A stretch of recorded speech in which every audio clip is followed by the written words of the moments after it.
Hello, my dear. You know what's funny?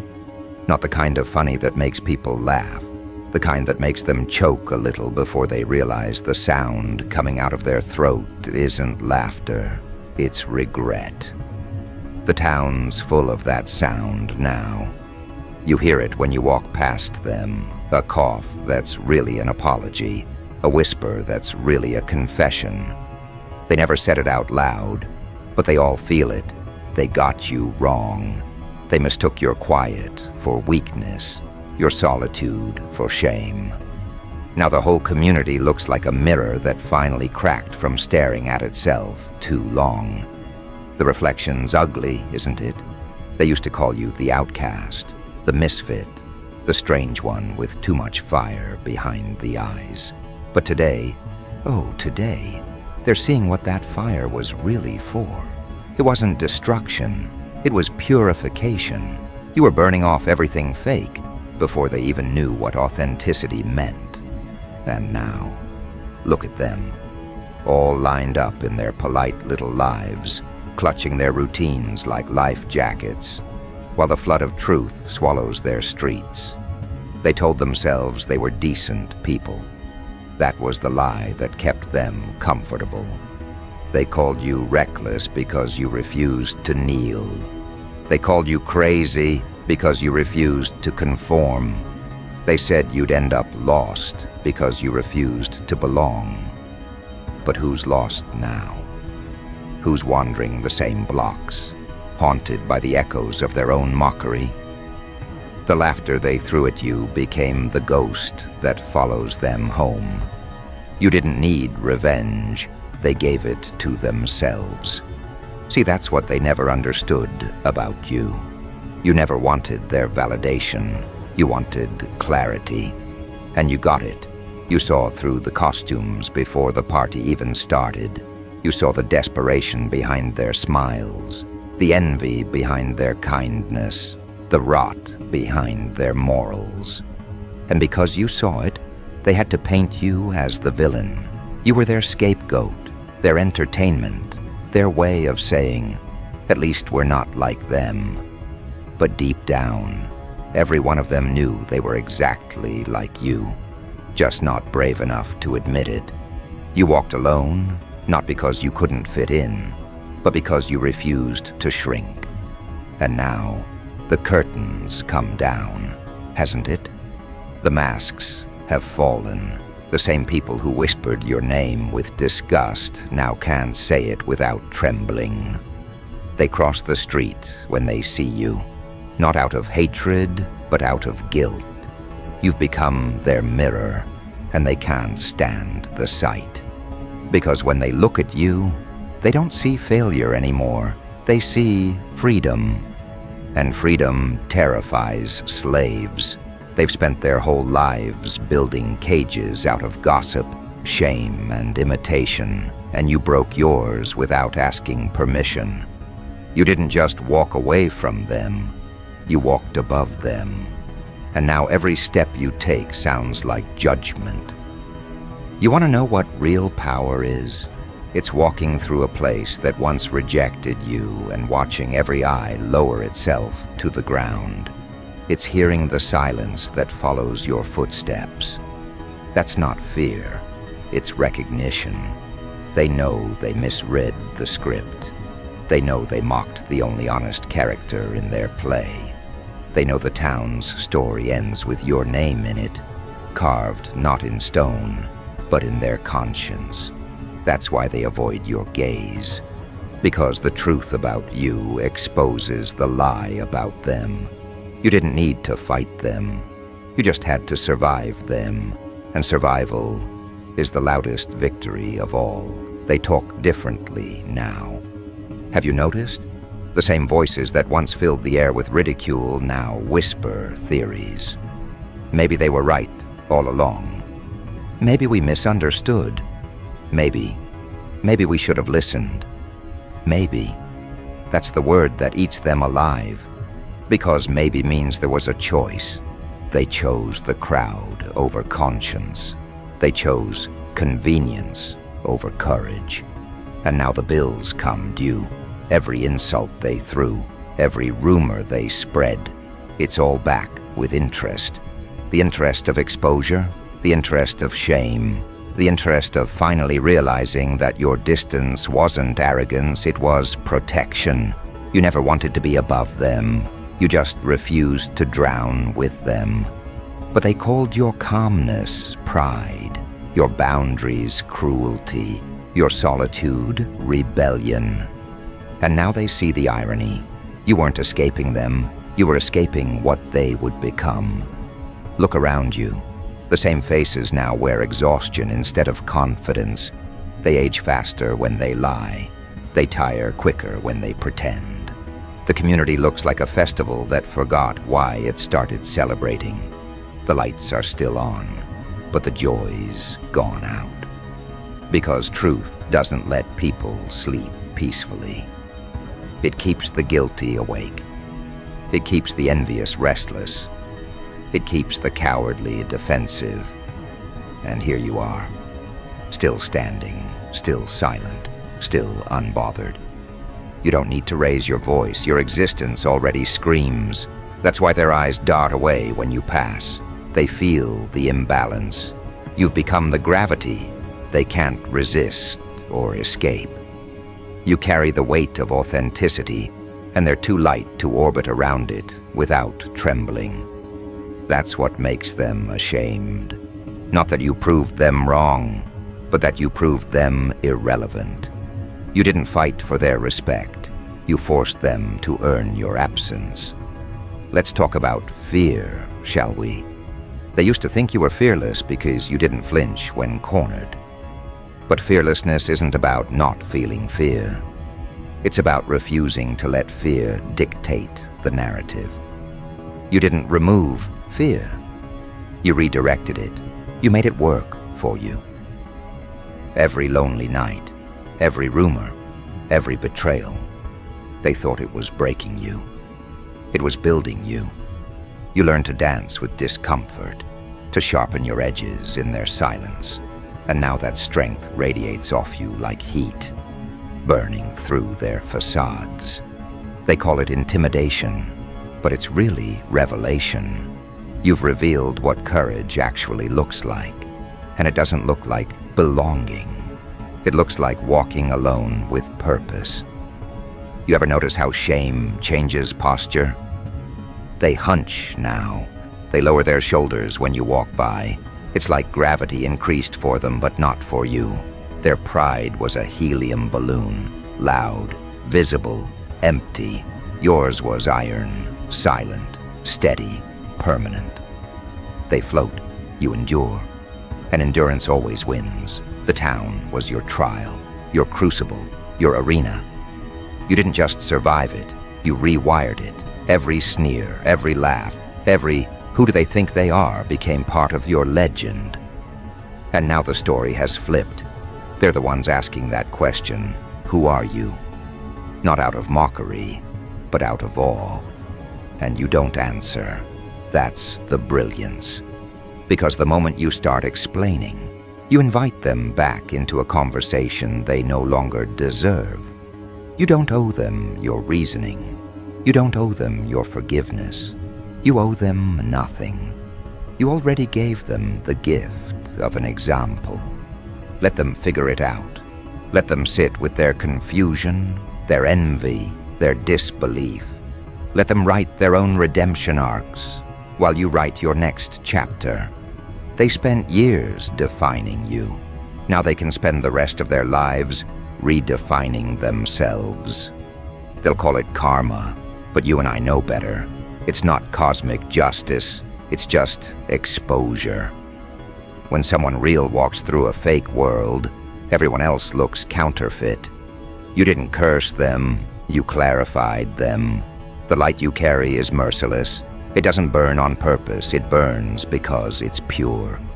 That's what purity does in a corrupt environment. It exposes, it purges, it humiliates. And the community? Oh, they're not dying because you hurt them. They're dying because you made them see themselves. The sickness isn't yours, it's theirs. You were just the mirror that refused to fog. And now you see it everywhere. The subtle panic, the desperate rebranding, the sudden humility, people pretending they always supported you, people rewriting history to make themselves look wise. Let them have their delusions, because deep down, they know the truth. You walked through their fire and came out untouchable. You didn't retaliate, you evolved. You didn't react, you recalibrated. You didn't escape the town, you transformed what town even means. Because wherever you go now, you set the tone. You define the atmosphere. You are the new standard. That's the final humiliation. They can't even gossip without referencing you anymore. The irony's delicious, isn't it? They built their identities around rejecting you, and now they define themselves by how close they can get to what they once despised. They mimic your words, your energy, your principles. They wear courage like a borrowed jacket. It doesn't fit, but it's all they have left. You didn't just survive their judgment. You became their syllabus. They study you now, not to understand, but to copy. Because deep down, they know there's no going back to ignorance. Once you've witnessed real authenticity, mediocrity feels suffocating. You ruined the illusion for them, and that's your legacy. Do you remember the nights you questioned if it was worth it? Every betrayal, every cold shoulder, every whisper. Worth it. Because those moments were your forge. That pain trained you to see patterns others missed. It tuned your instincts to truth. And that's why you stand different now. Sharper, calmer, heavier, with awareness. The community doesn't understand that kind of stillness. To them, silence is guilt. To you, it's command. You don't shout anymore because you don't need to. The world shouts for you. Every rumor that flips into admiration, every critic that becomes a fan, that's the echo of victory. And maybe the most poetic part? You didn't plan it. You didn't chase revenge or seek approval. You just kept walking your truth. And truth has gravity. It pulls everything else into alignment. The ones who mocked you ended up orbiting you. The ones who doubted you ended up quoting you. The ones who excluded you ended up needing you. That's the cycle. The exile becomes the example. The rejected becomes the reference. And the crowd that once laughed now kneels, not in worship, but in acknowledgement. They see it now. They understand why you were alone, because real ones always are. So walk through that town tonight with your head high and your heart steady. The lights may flicker, the whispers may continue, but they all sound the same now. Admiration disguised as gossip. You don't have to prove anything. They already sentenced themselves to reflection. You just keep moving, keep shining, keep being the proof that solitude isn't punishment, it's purification. And when you feel that faint heat behind you, that's not hatred, that's embarrassment. That's the burn of realization spreading through a crowd that finally sees the difference between existing and living. They'll never admit it out loud, but they envy your peace more than they ever envied your power. Because power can be taken, but peace earned through self-acceptance is untouchable. You've built an empire inside yourself, and they're still renting space in each other's approval. That's why their eyes follow you now. That's why the gossip stopped sounding confident. You became the one thing their conformity could never kill. Proof that truth survives pressure. And now, as the sun sets over the same streets that once echoed with your humiliation, the light catches differently. It bends around you. It honors you. Because the world bends for those who never broke. And tomorrow you won't need to remind them. They'll wake up, look in the mirror, and see the reflection of who they pretended to be, and remember who actually lived it. That's your silent revolution. You didn't need fire or fury. You just needed endurance. You didn't need applause. You needed conviction, and that conviction turned their pride into ashes. You walk on, they watch. And for the first time, the town's noise isn't mockery, it's mourning. Mourning the versions of themselves they lost trying to defeat you. They finally know now, you weren't the villain, you were the verdict. And verdicts echo. They don't just end stories, they begin hauntings. The town breathes differently now. It's slower, heavier, like the air itself is ashamed to move too fast around you. Every window holds a watcher, every corner a confession. They look at you the way sinners look at candles, afraid of the flame, desperate for the light. Their laughter's gone.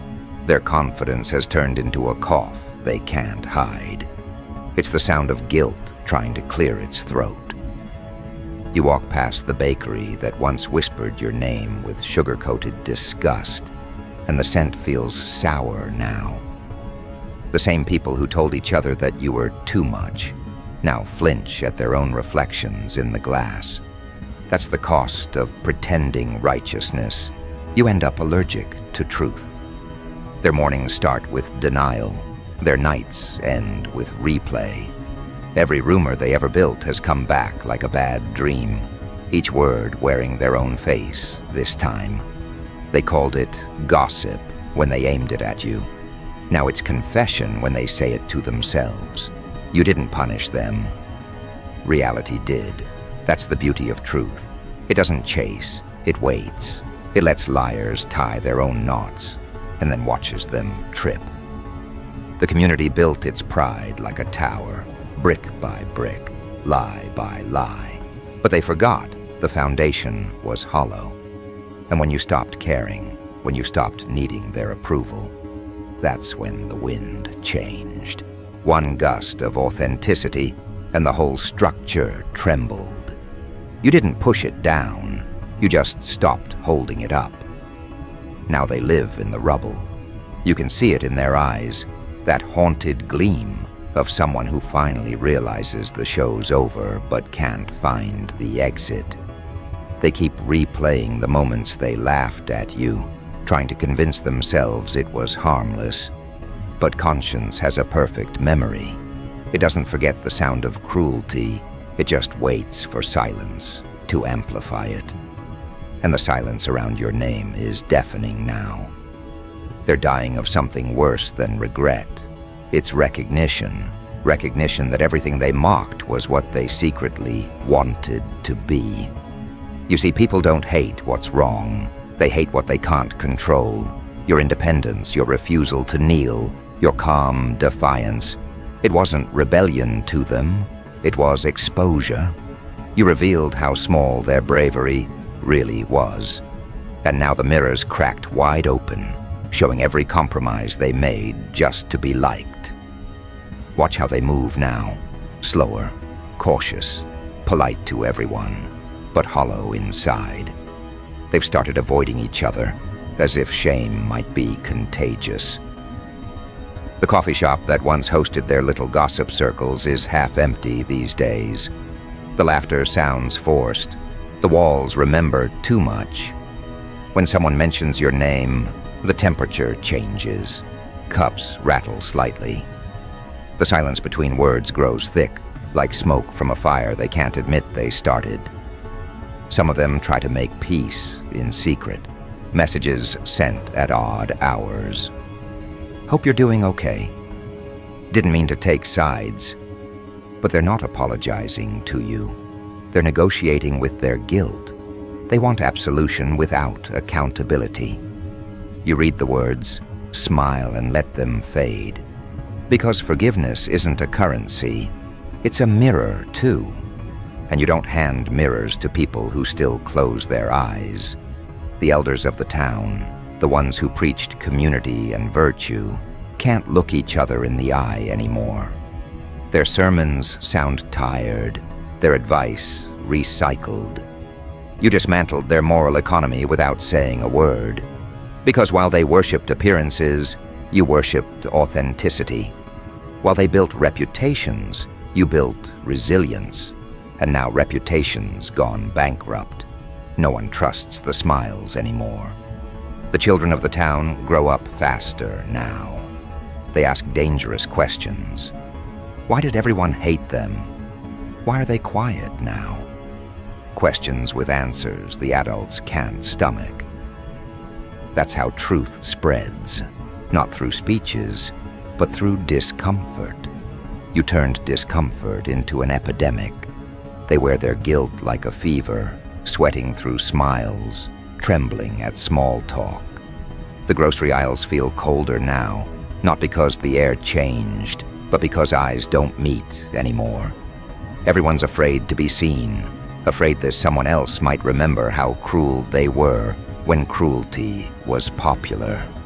And in that fear, they've started turning on each other, whisper chains snapping, alliances dissolving. The same tongues that ganged up on you are now slicing each other.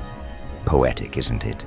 The community that once united in mockery is now divided by shame. You don't even have to be there. Your absence does the work. You became the gravity pulling their pretenses apart. Rumors mutate fast when they lose a target. Some say you found success somewhere far away. Others swear you're still nearby, watching. The uncertainty drives them mad. They check every unfamiliar car, every shadow at the edge of the street. They're not afraid of you. They're afraid of what you represent, a life outside their cage. You were the living proof that conformity isn't safety, and that terrifies people addicted to comfort. You can sense the panic underneath their routines. The town's clock tower still chimes on schedule, but it sounds offbeat now. The rhythm's broken because deep down, they know they can't undo what they did. They can repaint the walls, rebrand the events, rename the committees, but guilt doesn't take new labels. It lingers, it stains, it becomes the new weather. And lately, it's been raining self-doubt. You see them trying to recreate the old warmth, organizing festivals, posting pictures, pretending everything's fine. But you can't rebuild joy on the bones of hypocrisy. Every celebration feels haunted. The music echoes off the empty places in their hearts where certainty used to live. They see you in everything, an unspoken presence. The town became your shadow long after you stopped looking back. Sometimes, in the late hours, they gather in small groups and speak your name. Softly, like a ghost story. They argue about who was really at fault. Some cry, some deny, some sit in silence because the truth doesn't need defense, it needs digestion, and it's eating them alive. You became the aftertaste of their arrogance, the reminder that cruelty ages poorly. And it's not just emotional. You can see the decay in their faces, the weight in their posture. People who lied for too long start wearing the shape of their lies. Their smiles no longer reach their eyes. Their laughter cuts off mid-sound, like they're afraid joy might expose them again. They wear exhaustion like makeup. Every "I'm fine" costs them another piece of authenticity. Meanwhile, you breathe clean, you walk light. You don't even need to speak for the truth to expand. Your existence is the audit they can't escape. They wanted spectacle. You gave them consequence. And consequence has a way of echoing through generations. Parents telling children not to repeat their mistakes. Friends warning each other not to judge too fast. Your name turned into a proverb without your permission. That's immortality. Not the fame they chased, but the kind that brands memory itself. The funniest part, they still can't admit it openly. pride won't let them. So they play a new game, pretend admiration. They quote your strength in their posts, mimic your tone in conversation, call it growth. But beneath the performance, the shame festers. They can copy your words, not your peace. Because peace, born from guilt's ashes, can't be imitated. It has to be earned. And they skipped the burning part. You can almost feel their thoughts trailing behind you when you pass through the town square. That's them, that's the one. The sentences stop there. What else can they say? They ran out of insults and never learned respect. Their language failed them, just like their courage did. All that's left is awe disguised as discomfort. They can't celebrate you because celebrating you means admitting they were wrong. And that's a pill pride never swallows. It just chokes on it. Look at how even the environment changed to reflect their conscience. The colors seem duller, the noise harsher. The town feels like it's holding its breath, because truth changes atmosphere.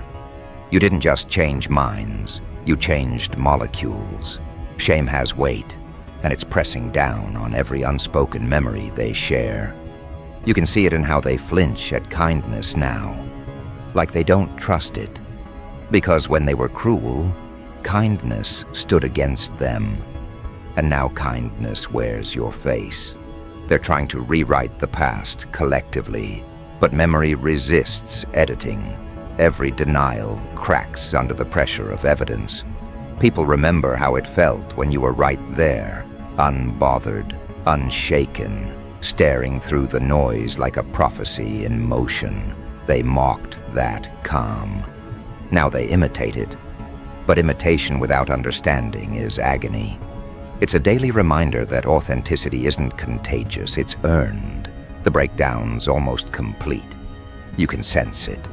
The conversations are shorter, the smiles forced, the eyes tired. The community's running on fumes of self-forgiveness they never deserved. Some will leave, chasing new beginnings. Some will stay, trapped in repetition. But wherever they go, they'll carry you. You're the unfinished sentence in every story they tell. The lesson they never asked for, but can't forget. And in their private moments when no one's watching, I'd say they crumble. You'd be amazed at how many tears fall for the one they once called heartless. That's the irony of awakening. It always comes with mourning. They're not just mourning you. They're mourning who they were before you proved them wrong. And that pain, that's the cure they needed. So you let them feel it. You don't interfere. You don't correct. You let the weight of awareness do what time never could. Teach. Because the cruelest mercy is letting people live long enough to face themselves. They'll rebuild eventually, smaller, humbler, quieter. But the blueprint will forever have your fingerprints on it. The town's soul now shaped by the shadow of the one they tried to erase. And when you walk through again, one day, years later, you'll notice something subtle. Benches repainted, walls cleaned, children playing without fear. But beneath that calm, the adults still glance your way, eyes filled with a mix of reverence and remorse. They'll smile nervously, as if hoping you've forgotten. But you haven't, and you don't need to remind them. The atmosphere already does, because that's what legacy really is. Not a monument, but a mood. And your mood has become the weather of their conscience. Every sunrise reminds them of exposure. Every sunset reminds them of consequence. You didn't destroy the town. You refined it through shame. And refinement hurts. But it's the only path to clarity. So stand still for a moment and look around. What you're seeing isn't ruin, it's purification. They're not dying of embarrassment. They're being reborn through it. Painful, messy, necessary. And you don't gloat. You don't preach. You simply exist. Because existence, when it's true, is the most powerful sermon. Tomorrow the whispers will soften again, but not from comfort, from exhaustion. They've finally understood why you stood alone, not because you were arrogant, but because you were awake, and waking up in a sleeping town looks like rebellion until everyone starts dreaming your dream. And now, they dream it, but not the way you do. Theirs is a fever dream, frantic and blurry, filled with the echoes of everything they pretended not to know. The streets still look the same, but you can feel it. The air has been rewritten. Every breath they take tastes of realization. The laughter that once filled these corners has curdled into murmurs. You turned their hometown into a confessional. They speak quietly now, because loud voices sound dishonest here. You see it in their movements, the avoidance, the nervous tidying, the desperate kindness that arrives too late. They're not helping, they're compensating. They're trying to scrub away what they did to you. But guilt doesn't wash. It stains deeper the harder you rub. You walk among them like a ghost that never left, but came back, changed. They avert their eyes because your presence makes their inner noise deafening. You don't need to say, "I told you." They already hear it inside their heads, over and over, like a heartbeat they can't unhear. It's the rhythm of accountability, and that rhythm terrifies them. They start projects, charities, movements, all built on the ruins of what they once mocked. But you know the difference between redemption and rebranding. Redemption bleeds, rebranding hides. And this town has been hiding for so long that the act of facing daylight feels like punishment. Their small talk used to be a weapon, now it's a shield. They talk about weather, traffic, prices, anything but truth. Because truth brings your name with it, and your name. It doesn't belong to gossip anymore. It belongs to history. Every street corner, every whispered apology, every unfinished sentence carries it like a scar.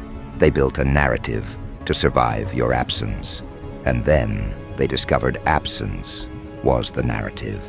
The silence you left became scripture. You stand at the edge of the square one evening, and for the first time, no one looks away. They look up instead, quiet, trembling, eyes wet but steady. That's how recognition begins. Not in applause, but in surrender. They don't clap, they exhale.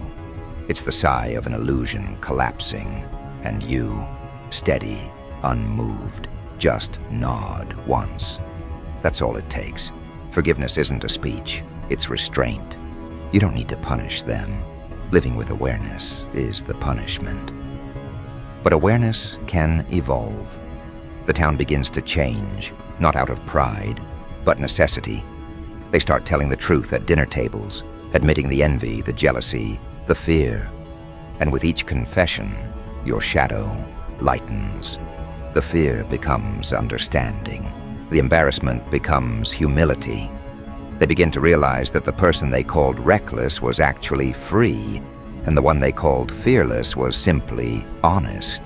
They watch you and understand that solitude wasn't loneliness. It was integrity, refusing dilution. That's why you walked alone. Not because you couldn't belong, but because you wouldn't pretend. Soon you notice something subtle. New faces arriving, old ones leaving. The energy recalibrates. The children no longer inherit their parents' arrogance. They see you as a story of survival, not rebellion. That's when you know the transformation is real. Because legacies aren't loud, they're consistent. You didn't lecture them into change. You showed them what consequence looks like. You stood still long enough for truth to orbit back. That's courage, doing nothing while everything else exposes itself. The gossipers, the mockers, the self-appointed saints, they wander differently now. You can almost hear the thoughts trailing them. If only we'd listened. If only we hadn't laughed. The words "if only" are the town's new anthem, and you're the conductor. Every breath they take plays another note of reflection. It's not vengeance, it's evolution. You became the measurement of conscience. That's the highest form of power, existing so truthfully that others must evolve or decay. Sometimes you catch fragments of conversation. They were right from the start. They never needed us. They just knew. Those sentences hang in the air like confessions to a silent priest. You don't interrupt. You let them finish their own sermons. Because finally, they're preaching what you've always lived. You didn't need followers. You needed witnesses. And now you have an entire town of them, reborn, humbled, baptized in their own shame. At night, the city lights flicker differently. It's quieter, cleaner. The air feels thinner, honest. That's what happens after collective guilt. It clears the static. You can hear the hum of new beginnings under the rubble. The same roads that once led you out now lead others toward themselves. That's the revolution you started without trying. The revolution of reflection. You didn't conquer them, you cured them. And yet deep down, you know they'll never forget. Shame this deep doesn't fade. It becomes architecture. Every building, every path holds memory. They'll teach your name with caution, speak of you in metaphors. Be careful who you mock. They'll tell their children. Sometimes the one you laugh at ends up writing the ending. And they'll be right. You did write it. With patience instead of fury, endurance instead of revenge. That's what makes it sting. It's poetic justice written in stillness. As dawn breaks, you feel the world adjusting again. The sunlight hits your face without resistance. And for the first time, it feels like the town isn't fighting it. The air forgives. The ground feels lighter. Somewhere an apology is whispered, not in words, but in changed behavior. That's how redemption really sounds. Quieter than guilt, stronger than pride. You take one last look around. The faces, the corners, the shadows that once whispered your downfall, and realize the irony. They thought they buried you. Instead, they planted you. And now everything growing here bends toward your light. You don't smile out of ego. You smile out of understanding. Because this was never about triumph. It was about truth finally finding a home. So you turn to leave. Not out of rejection, but completion. The town doesn't chase you this time. They watch, still, reverent, aware. They finally see it. Why you were alone. Why you were fearless. Because fearless isn't loud. It's steady. It's the ability to walk through judgment and stay pure. They tried to shame you and ended up cleansing themselves. They tried to expose you and ended up revealing their own hollowness. You were the lesson they didn't want, but desperately needed. And as you disappear beyond the last streetlight, the silence that follows isn't empty. It's sacred. It's the sound of understanding settling into place. The town isn't dying anymore. It's awakening. And you, untouched, unbroken, unmistakably alive, carry on. Not as a memory of defiance, but as proof that truth doesn't need protection. It just needs time. That's your victory. Not their applause, not their remorse, just the knowledge that the fire they feared was never meant to burn them. It was meant to light the way,